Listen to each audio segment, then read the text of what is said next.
ஆனால் பள்ளிவாசல்களை நபிகள் நாயகம் ஸல்லல்லாஹு அலைஹி வஸல்லம் அவர்களும் பின்னால் வந்த குலபாக்களும் அதற்கு பின்னால் வந்தவர்களும் ஏன் பள்ளிவாசல்களை ஆங்காங்கே நிர்மாணம் செய்தார்கள்? நாம் என்ன நினைக்கிறோம் தெரியுமா? பள்ளிவாசல் தொழுகைக்கு, zikr பண்றதுக்கு, ஜும்மா தொழுகிறதுக்கு, பெருநாள் தொழுகிறதுக்கு, இதுக்கு இல்லைங்க. இதுவும் ஒன்று. ஆனால் இதற்காக வேண்டி மட்டுமே பள்ளிவாசல்கள் நிர்மாணிக்கப்படவில்லை.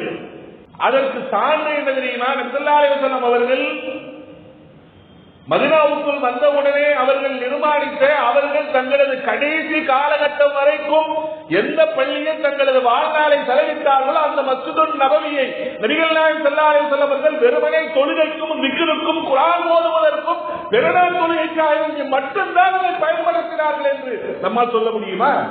அப்படி பயன்படுத்தவில்லை அவர்கள்.